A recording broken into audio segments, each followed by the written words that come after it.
Buenas noches, bienvenidos a mi canal GodSoldier 1996.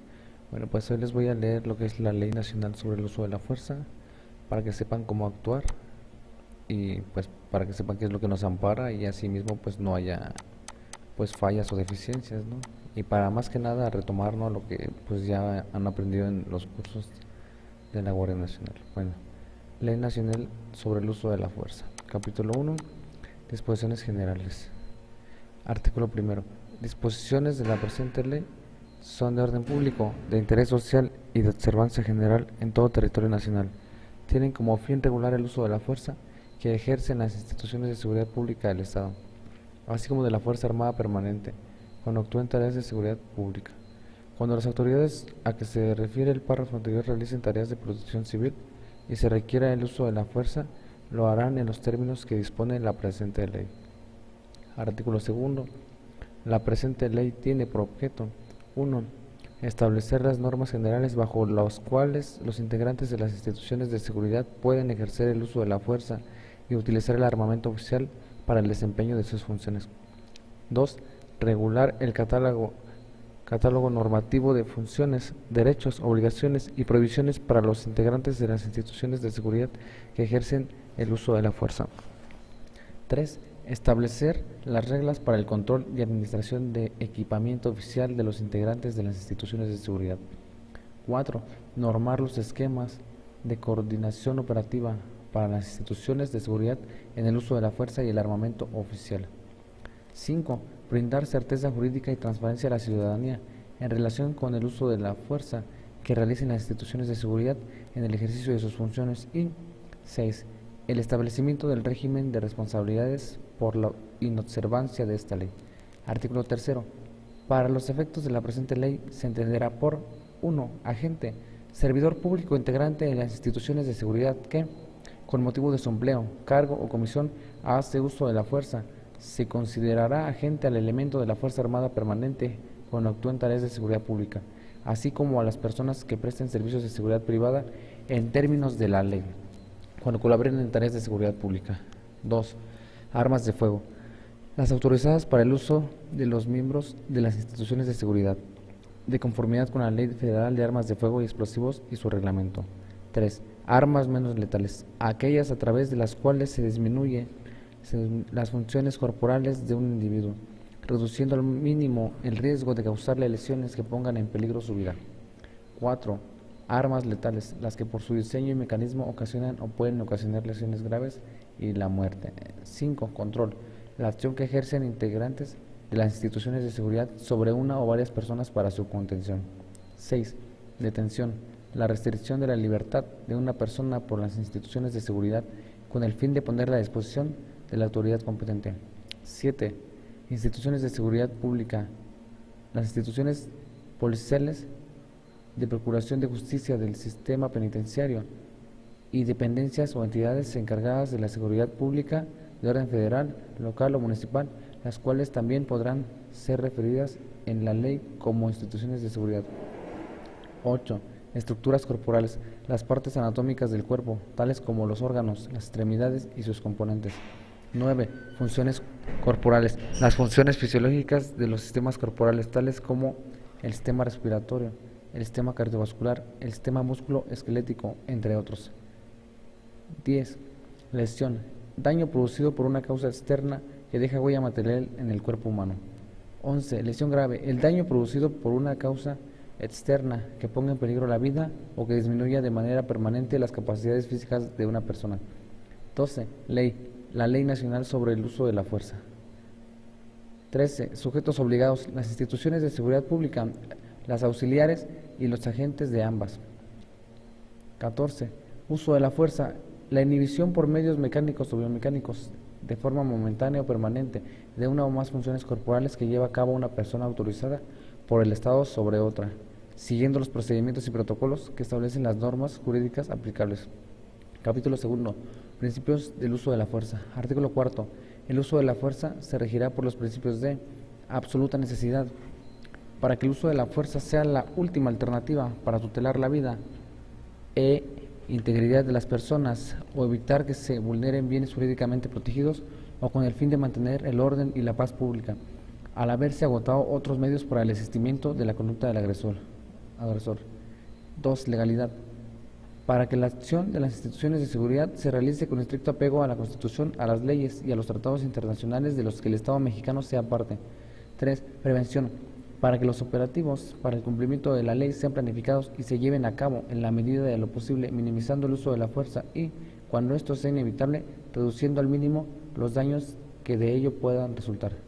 4. Proporcionalidad. Para que el nivel de fuerza utilizado sea acorde con el nivel de resistencia ofrecido por el agresor y el nivel de riesgo exhibido, de tal forma que los agentes apliquen medios y métodos bajo un criterio de uso diferenciado y progresivo de la fuerza. Y 5. Rendición de cuentas y vigilancia. Para que existan controles que permitan la evaluación de las acciones de uso de la fuerza y sea valorada su eficacia en términos de desempeño de las responsabilidades y funciones previstas por esta ley. Artículo 5. El uso de la fuerza se hará en todo momento con pleno respeto a los derechos humanos. Artículo 6. El impacto del uso de la fuerza en las personas estará graduado de la siguiente manera. 1. Persuasión. Cese de la resistencia a través del uso de indicaciones verbales o de la simple presencia de la autoridad, para lograr la cooperación de las personas con la autoridad. 2. Restricción de desplazamiento. Determinar un perímetro con la finalidad de controlar la agresión. 3. Sujeción. Utilizar la fuerza física con moderación para lograr el control y aseguramiento de los individuos. 4. Inmovilización. Utilizar la fuerza física con intensidad, pudiendo emplear medios o equipos designados a restringir la movilidad de las personas para lograr su aseguramiento. 5. Incapacitación. Utilizar la fuerza física con máxima intensidad, permitiendo el empleo de las armas menos letales, así como sustancias químicas irritantes que perturban las funciones sensoriales, con la finalidad de neutralizar la resistencia y la violencia, teniendo alta probabilidad de causar lesiones que no pongan en riesgo la vida del agresor. 6. Lesión grave. Utilizar la fuerza epiletal, permitiendo el uso de armas menos letales o de fuego con la finalidad de neutralizar a los agresores y proteger la integridad de la autoridad o de personas ajenas, con alta probabilidad de dañar gravemente al agresor. Y 7. Muerte. Utilizar la fuerza letal como una acción excepcional, permitiendo el uso de armas menos letales o de fuego con la finalidad de repeler y neutralizar la agresión, no teniendo otra opción para proteger la vida de las personas ajenas o la propia, a sabiendas que existe un alto riesgo de causar la muerte del agresor. Artículo 7. Se consideran armas firmes. Se consideran amenazas letales inminentes. 1. La acción de apuntar con el cañón de un arma de fuego o una réplica de la misma en dirección a una persona. 2. La acción de no soltar un arma de fuego o una réplica de la misma después de advertencia clara. 3. La acción de poner en riesgo la integridad física de una persona con un arma punzocortante. 4. El accionar el disparador de un arma de fuego. 5. La acción de portar o manipular un explosivo real o una réplica del mismo. 6. Las acciones tendientes a perturbar objetos o sistemas que pueden tener efectos letales o incapacitantes en una o más personas. Artículo 8.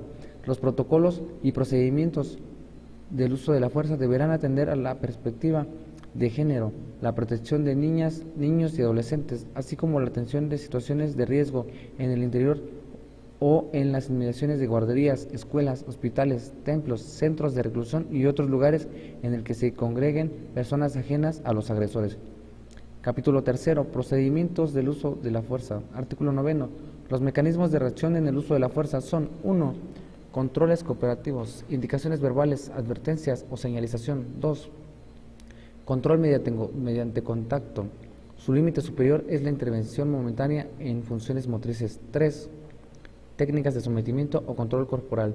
Su límite superior es el impedimento momentáneo de funciones corporales y daños menores en estructuras corporales.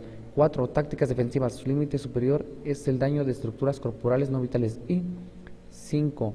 Fuerza letal. Su límite es el cese total de funciones corporales. Se presume el uso de la fuerza letal cuando se emplee arma de fuego contra una persona. Artículo 10. La clasificación de las conductas que ameritan el uso de la fuerza, ordenadas por su intensidad, es: 1. Resistencia pasiva. Conducta de acción u omisión que realiza una o varias personas, exenta de violencia, para negarse a obedecer órdenes legítimas comunicadas de manera directa por los sujetos obligados, quienes previamente se han identificado como autoridad. Contra la resistencia pasiva podrán oponerse los mecanismos de reacción a los que se refieren las fracciones 1 y 2 del artículo anterior. Resistencia activa. Conducta de acción u omisión que realiza una o varias personas empleando la violencia, el amago o la amenaza para negarse a obedecer órdenes legítimas comunicadas de manera directa por los sujetos obligados, quienes previamente se han identificado como autoridad. Contra la resistencia activa podrán oponerse los mecanismos de reacción a los que se refieren las fracciones 1, 2, 3 y 4 del artículo anterior. Y resistencia 3. Resistencia de alta peligrosidad. Conducta de acción u omisión que realiza una o varias personas, empleando la violencia, el amago o la amenaza con armas o sin ellas para acusar a otras o a miembros de las instituciones de seguridad, lesiones graves o la muerte, negándose a obedecer órdenes legítimas comunicadas de manera directa por los sujetos obligados, quienes previamente se han identificado como autoridad. Con la resistencia de alta peligrosidad podrán oponerse los mecanismos de reacción a los que se refieren las fracciones 1, 2, 3, 4 y 5 del artículo anterior. Artículo 11. Los niveles del uso de la fuerza, según el orden en que deben agotarse, son: 1. Presencia de autoridad. Es la primera forma de contacto que tienen los agentes con la ciudadanía en general. Se manifiesta a través de a. Uso adecuado del uniforme. B.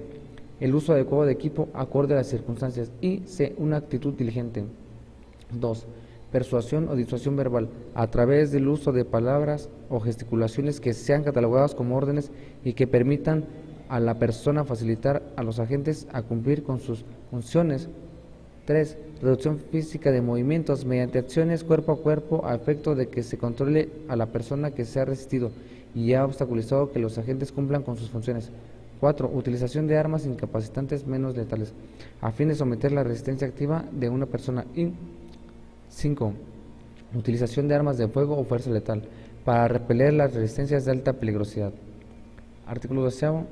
El uso de la fuerza solo se justificará cuando la resistencia o agresión es 1. Real, si la agresión se materializa en hechos apreciables por los sentidos, sin ser hipotética ni imaginaria. 2. Actual, si la agresión se presenta en el momento del hecho, no con anterioridad o posterioridad. Y 3. Inminente, si la agresión está próxima a ocurrir y de no realizarse una acción, ésta se consumaría. Artículo 13. El uso de la fuerza letal será el último recurso en cualquier operativo. En su caso, los agentes deberán comprobar que la agresión era real, actual o inminente, sin derecho que ponía o podría poner en peligro la vida o integridad física de las personas ajenas o de uno de ellos, y que el uso de la fuerza en los niveles referidos en las fracciones 1 a la cuarta del artículo 11 eran insuficientes para repeler, contrarrestar o neutralizar los actos de resistencia. Capítulo 4. Instrumentos del uso de la fuerza. Artículo 14. Las instituciones de seguridad asignarán las armas solamente a la gente que apruebe la capacitación establecida para su uso, y éste, a su vez, solo podrá usar las armas que le hayan sido asignadas. Artículo 15. Los agentes podrán tener a su cargo y portar las siguientes armas: 1. Incapacitantes menos letales.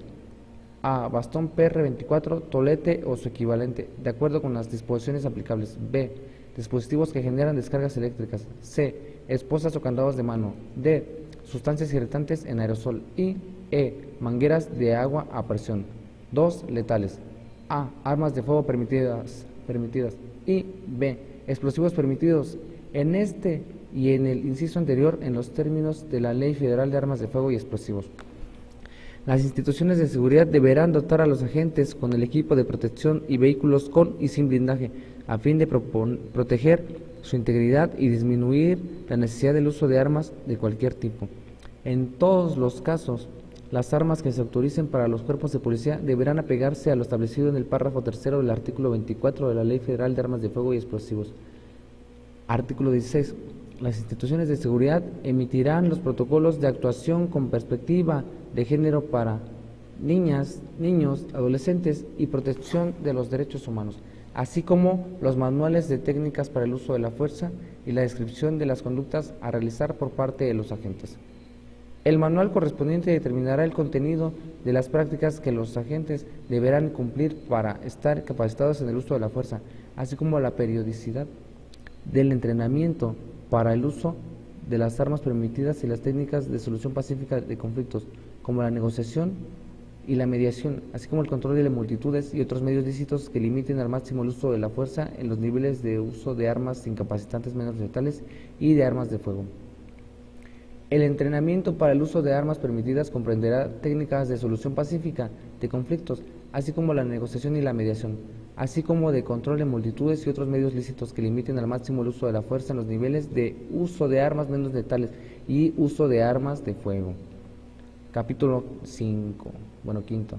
Agentes. El artículo 17. Artículo 17. Las instituciones de seguridad deberán contar con una base de datos que contenga el registro detallado de las huellas y las características que impriman los proyectiles u ojivas, las estrías o rayado helicoidal de las armas de fuego bajo su resguardo, así como de las armas y equipo asignado a cada agente. Artículo 18. Las instituciones de seguridad garantizarán que sus integrantes sean seleccionados mediante procedimientos adecuados que permitan establecer que poseen actitudes éticas, psicológicas y físicas apropiadas para el ejercicio eficaz de sus funciones y que reciban capacitación profesional continua y completa, incluyendo el uso de la fuerza. Las aptitudes para el ejercicio de esas funciones serán objeto de examen periódico de conformidad con las disposiciones aplicables. Lo anterior, de conformidad con las disposiciones relativas de la Ley General del Sistema Nacional de Seguridad Pública y demás normatividad aplicable. Artículo 19. Todo agente tiene derecho a la protección de su vida e integridad física, al respeto a su dignidad como ser humano y a la autoridad por parte de sus superiores y de la ciudadanía. Es obligación de la institución de seguridad a la que pertenezcan proporcionar a sus agentes la atención médica, psicológica y jurídica que en su caso requieran. Artículo 20. Las familias de los agentes contarán con atención médica, psicológica y social en aquellos casos en los que el agente pierda la vida, les ha imputado el uso excesivo de la fuerza o adquieran alguna discapacidad por el ejercicio de sus funciones, dando especial atención a sus familiares. Capítulo 6. Detenciones. Artículo 21. En el uso de la fuerza para la detención de una persona se atenderán los principios y procedimientos establecidos en esta ley, de acuerdo con las siguientes reglas. 1. Evaluar la situación para determinar inmediatamente el nivel de fuerza que utilizará. 2. Comunicar de inmediato a la persona o personas las razones por las cuales serán detenidas. 3.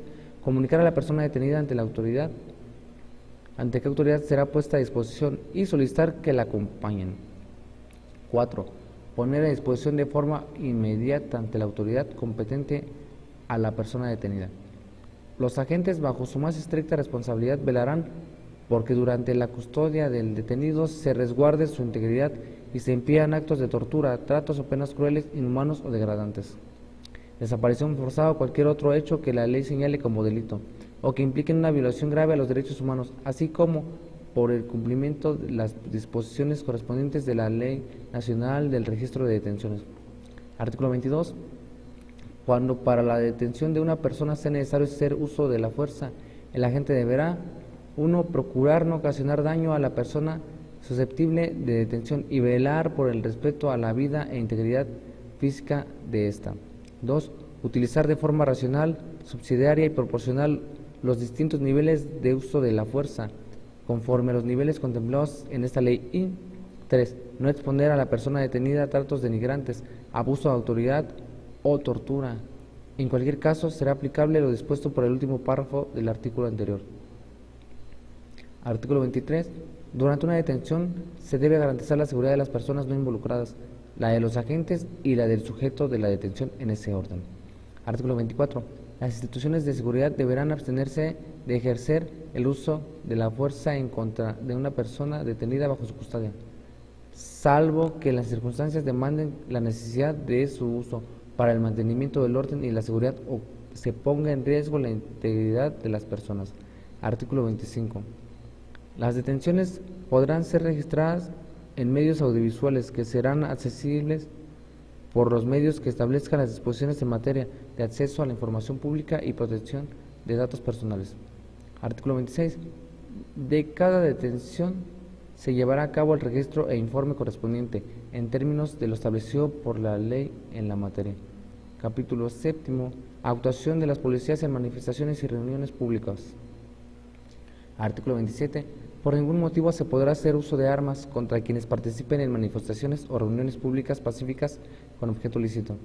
En estos casos, la actuación policial deberá asegurar la protección de los manifestantes y los derechos de terceros, así como garantizar la paz y el orden públicos. La intervención de las fuerzas de seguridad pública deberá hacerse por personas con experiencia y capacitación específicas para dichas situaciones y bajo protocolos de actuación emitidos por el Consejo del Sistema Nacional de Seguridad Pública. Artículo 28. Cuando las manifestaciones o reuniones públicas se tornen violentas, las policías deberán actuar de acuerdo a los distintos niveles de fuerza establecidos en esta ley. Capítulo 8. Planeación de operativos que requieran el uso de la fuerza. Artículo 29. Los agentes tienen derecho a responder una agresión usando fuerza letal cuando esté en peligro inminente su integridad física, con riesgo de muerte. Para calificar el hecho se deberán tomar en cuenta las circunstancias de modo, tiempo y lugar del operativo, así como la situación del agresor y su capacidad de resistencia. Artículo 30. En el uso de la fuerza y la planeación de operativos siempre se tomará en consideración la salvaguarda de los objetivos y principios que establece esta ley para garantizar la protección a los derechos humanos de todos los potenciales involucrados. Además, deberán cumplir con lo siguiente. 1. Determinar el agente o agentes al mando del operativo, que serán responsables de su debido cumplimiento. 2. El mando deberá realizar reuniones para la coordinación con las diferentes autoridades participantes y los agentes que participarán en el operativo, con el objetivo de plantear las estrategias adecuadas y la toma de decisiones para definir el cumplimiento de los objetivos. 3. Contar con planes operativos y logísticos para hacer frente al evento de que se trate, que contemplen la forma para controlar la eventual resistencia, considerando la capacidad de respuesta del objetivo, las características físicas del lugar, las entradas y salidas para poder considerar la retirada en caso de que el uso de la fuerza resulte inadecuado y la vida de los agentes corra peligro, así como evitar la huida de las personas en el caso de que se trate de una detención. 4. Los planes operativos deberán establecer acciones para repeler, contrarrestar y neutralizar cualquier tipo de resistencia. 5. Contemplar en el desarrollo del operativo el uso progresivo y diferenciado de la fuerza, procurando generar el menor daño posible. 6. Contar con un plan de desplazamiento de los agentes en la zona del operativo. 7. Antes del operativo, pasar revista de agentes, equipo, armamento, cartuchos y vehículos, misma que deberán constar por escrito. 8. Asegurar que el mando operativo mantenga una constante comunicación con sus superiores para la toma de decisiones durante la realización del operativo, incluida la posible negociación con las personas que ejercen la resistencia. 9. Evaluar los factores de riesgo para planear la estrategia adecuada. 10. Determinar las rutas para poner a salvo las personas ajenas. Y 11. Es legal grabar o firmar el desarrollo del operativo desde el inicio hasta la conclusión del mismo. 31. En el caso de los planes, estrategias y programas para actuar frente a asambleas, manifestaciones o reuniones que se tornen violentas o que atenten contra el orden público, se deberá considerar la presencia de agentes capacitados para llevar a cabo negociaciones y procedimientos de disuasión y persuasión para que los manifestantes abandonen las conductas agresivas, debiendo buscar a los líderes para entablar el diálogo entre estos y las autoridades. El agente que funja como negociador deberá permanecer en comunicación directa y en coordinación con el mando operativo, quien a su vez tendrá contacto directo con el mando superior. Capítulo 11. Informes del uso de la fuerza. Artículo 32. Siempre que los miembros de las instituciones de seguridad utilicen la fuerza en cumplimiento de sus funciones, deberán realizar un reporte pormenorizado a su superior jerárquico inmediato. Una copia de este integrará el expediente del agente al mando del operativo y en lo conducente de cada uno de los participantes. Los superiores jerárquicos serán responsables cuando deban tener o tengan conocimiento de que los agentes bajo su mando hayan empleado ilícitamente la fuerza, los instrumentos o armas de fuego a su cargo y no lo impidan o no lo denuncien ante las autoridades correspondientes. Artículo 33. El reporte pormenorizado contendrá: 1. Nombre, adscripción y datos de identificación del agente. 2. Nivel de fuerza utilizado. 3. Circunstancias de modo, tiempo, lugar de los hechos y razones que motivaron la decisión de emplear dicho nivel de fuerza. Y 4. En caso de haber utilizado armas letales, a.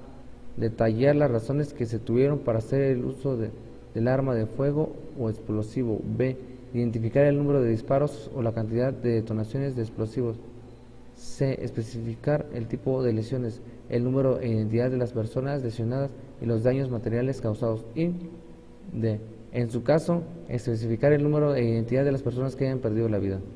Artículo 34. Las instituciones de seguridad establecerán un programa de evaluaciones periódicas de acuerdo con estándares de eficiencia sobre el uso de la fuerza. Artículo 35. Las instituciones de seguridad deberán presentar informes públicos anuales que permitan conocer el desarrollo de las actividades que involucren el uso de la fuerza. Estos reportes deberán contener: 1. Los datos relacionados con las detenciones. 2. Los resultados de la evaluación corporal que se realice a las personas detenidas. 3. El número de las personas fallecidas por el uso de la fuerza, desagregado por sexo. Y 4. En su caso, recomendaciones que con motivo de estos eventos hayan emitido los organismos públicos de derechos humanos y la atención que se haya dado a las mismas. Artículo 36. En aquellos operativos en que se requiera y autorice desde la planeación de la fuerza letal, se podrán utilizar dispositivos tecnológicos con el fin de registrar audiovisualmente el desarrollo del operativo con fines de verificación. Artículo 37. Los vehículos que se utilicen en el ejercicio del uso de la fuerza contarán con mecanismos tecnológicos para vigilar la seguridad de los agentes y de las personas alrededor. Artículo 38. El material audiovisual será accesible para las investigaciones y procedimientos judiciales en términos de la legislación en la materia. Artículo 39. Los datos personales de los agentes que hayan utilizado fuerza letal deberán ser tratados en términos de la legislación en la materia. Capítulo 10. Capacitación y profesionalización. Artículo 40. La capacitación que reciban los agentes considerará los estándares nacionales e internacionales en la materia y deberá incluir al menos los aspectos siguientes: 1. Derechos humanos. 2. No discriminación. 3. Perspectiva de género. 4. Principios para el uso de la fuerza. 5. Adiestramiento en medios, métodos y técnicas para el control físico. 6. Adiestramiento en el empleo de armas menos letales. 7. Código de conducta de los servidores públicos. 8. Ética y doctrina policial. 9. Responsabilidades jurídicas derivadas del uso de la fuerza. 10. Actuaciones previas, durante y posteriores al uso de la fuerza. 11. Actuación policial en caso de detenciones. 12. Primeros auxilios y asistencia médica de emergencia. 13. Medios y métodos de solución pacífica de conflictos. 14. Manejo y control de multitudes. 15. Manejo y traslado de personas detenidas o sujetas a proceso. Y 16. Manejo de crisis, estrés y emociones. Y 17. Las demás que resulten necesarias. Artículo 41. La capacitación a que se refiere el artículo anterior deberá considerar el uso diferenciado, escalonado y gradual de la fuerza, tanto de armas letales como menos letales, siempre con el objetivo de evitar daño a la integridad física de las personas. Dentro de los programas de capacitación se deberá establecer cursos de evaluación sobre el uso de la fuerza. Capítulo 11. Régimen de responsabilidades. Artículo 42. Los mandos de las instituciones de seguridad pública, así como de la Fuerza Armada Permanente, cuando actúen en tareas de seguridad pública, deberán verificar que el empleo de la fuerza ejercida por sus subordinados se efectúe conforme a lo establecido en la presente ley y demás ordenamientos aplicables. Artículo 43. Las infracciones de la presente ley derivadas de uso indebido de la fuerza cometidas por integrantes de las instituciones de seguridad pública, así como de la Fuerza Armada Permanente, cuando actúen en tareas de seguridad pública, deberán ser sancionadas en términos de las disposiciones legales civiles, penales o administrativas correspondientes.